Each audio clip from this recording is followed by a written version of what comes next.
여러분, 2016년 이세돌 알파고 무엇을 말하는 걸까요?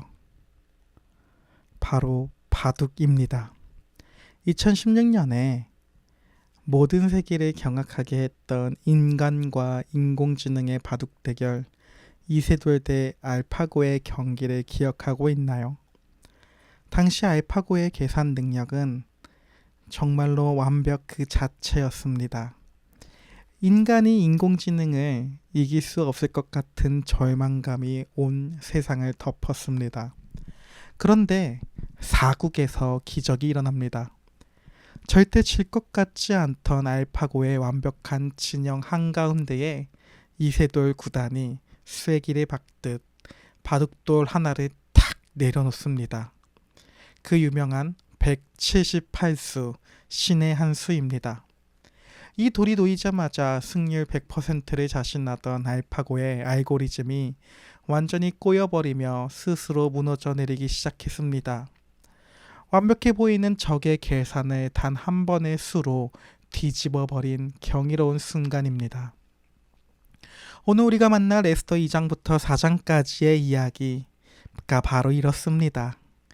역사 무대 전면에는 유다 민족을 통째로 말살하려는 사탄의 완벽하고 치밀한 공격이 시작됩니다.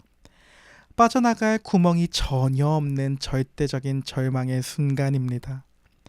그런데 놀라운 것은 원수가 공격을 시작하기도 전에 훨씬 그 전에 우리 하나님께서는 이미 적진 한복판 가장 깊숙한 곳에 인류를 구원할 신의 한 수를 조용히 심어 두셨다는 사실입니다.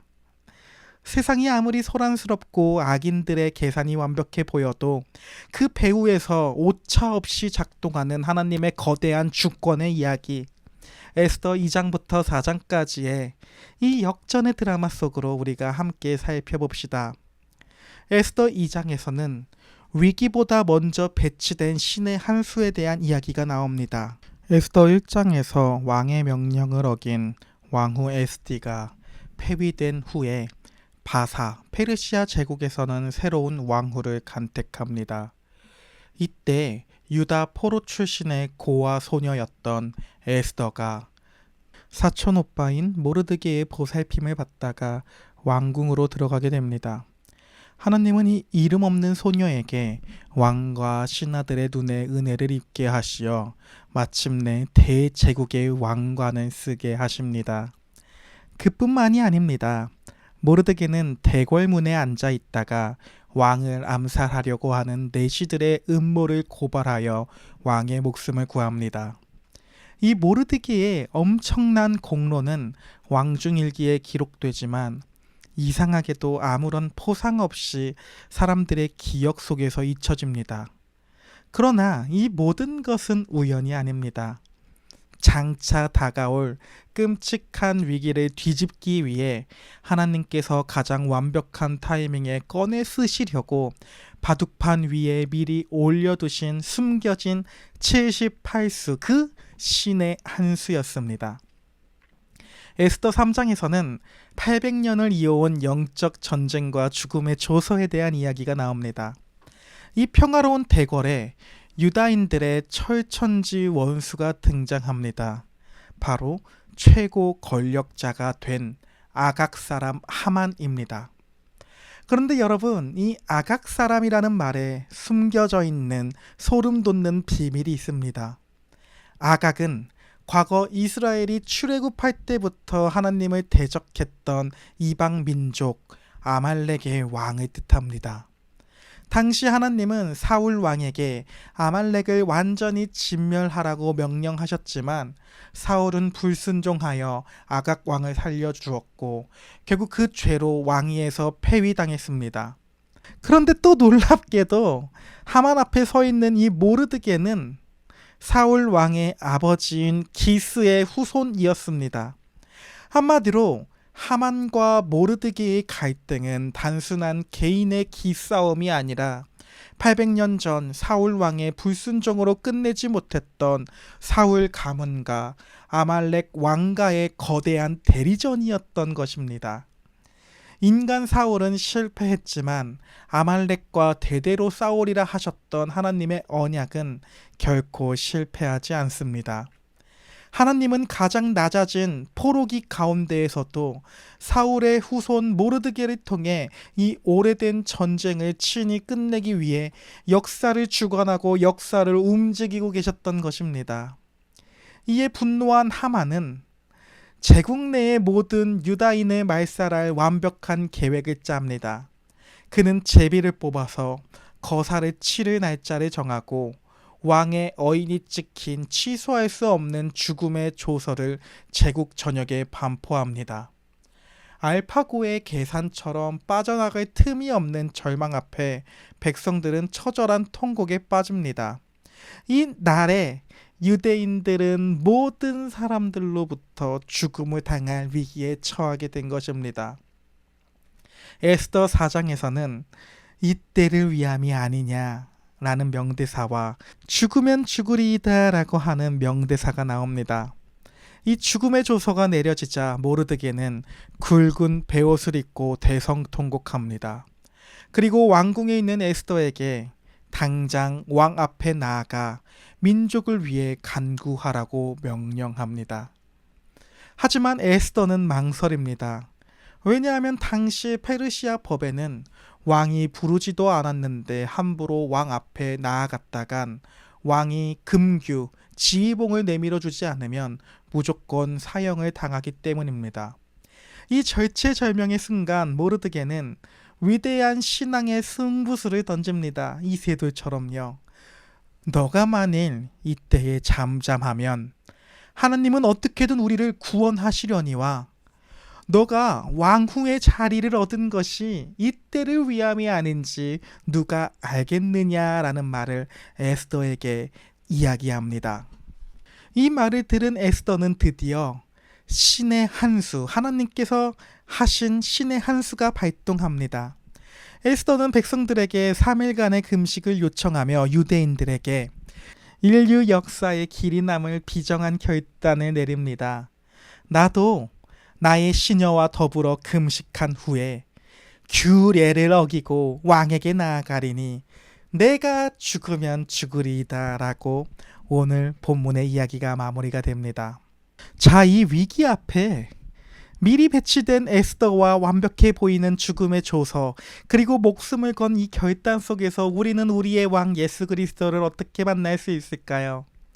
첫 번째로는 인간의 실패를 넘어 언약을 성취하시는 하나님의 절대 주권을 통해 예수 그리스도를 바라볼 수 있습니다. 하만이 결국 유다인들을 전멸시키려고 하는 것은 결국에 메시아가 오실 혈통을 끊으려는 사탄의 치밀한 공격이었습니다. 인간 사울 왕은 불순종하여 원수를 남겨두는 치명적인 실패를 저질렀고 그 결과 백성들은 포로기에서 민족 절멸의 위기를 맞이했습니다.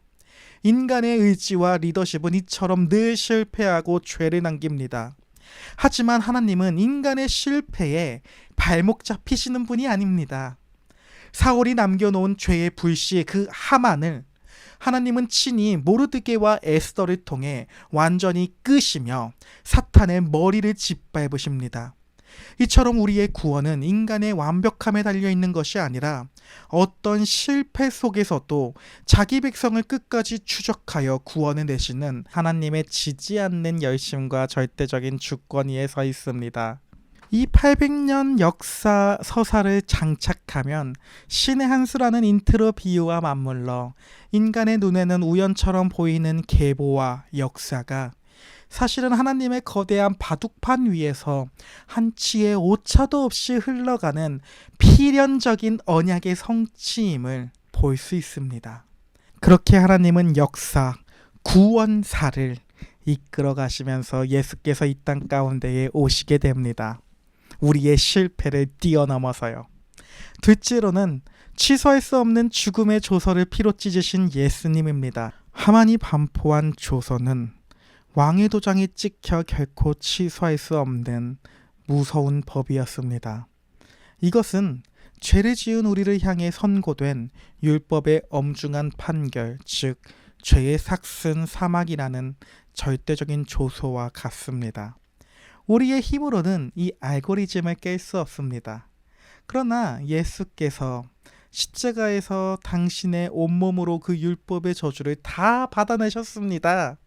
당신의 보혈로 우리를 얽어매던 죽음의 조서를 완전히 찢어버리시고 생명의 성령의 법으로 우리를 해방하셨습니다. 셋째로는 우리를 위해 진짜로 죽으신 완전한 중보자 예수님입니다.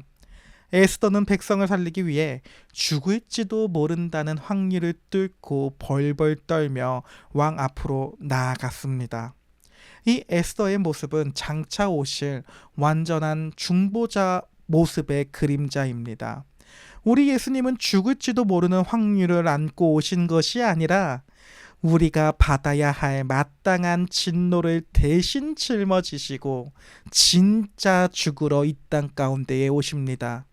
에스더가 죽음을 각오하고 나아갔다면 예수님은 골고다 언덕에서 자기 몸을 찢어 진짜 죽으심으로 우리가 하나님 보좌 앞으로 담대히 나아갈 수 있는 새롭고 산 길을 단번에 열어 젖히셨습니다.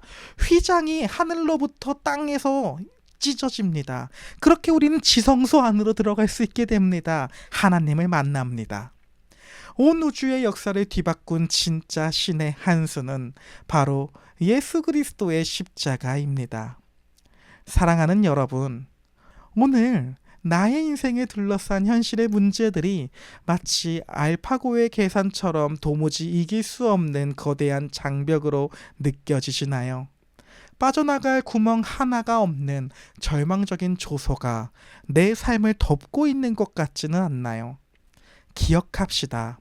사탄의 공격이 시작되기도 전에 우리 하나님은 이미 우리 인생 가장 깊숙한 곳에 예수 그리스도라고 하는 십자가에 완벽한 신의 한 수를 심어 두셨습니다. 모르드게가 에스더를 향해 이때를 위함이 아니냐라고 외쳤듯 오늘 여러분이 서 있는 그 캠퍼스와 직장, 그 팍팍한 삶의 자리는 어쩌다가 운이 없어 내몰린 곳이 아닙니다. 하나님은 거대한 섭리 속에서 십자가의 은혜를 흘려보내기 위해 여러분을 심어두신, 우리를 심어두신 이때를 위한 거룩한 자리입니다. 오늘 하루 세상의 치밀한 공격 앞에 쫄지 맙시다. 이미 사탄의 머리를 깨트리시고 승리를 완성하신 예수 그리스도의 십자가, 그 신의 한 수를 굳게 붙들고 내게 주어진 오늘 하루를 당당하게 살아가는 우리 모두가 될 수 있기를 예수님의 이름으로 기도합니다. 오늘로 성경을 100일째 읽고 있습니다. 축하하고 계속해서 끝까지 함께 잘 읽어 나갑시다. 화이팅이고 잘 견디어 나갑시다.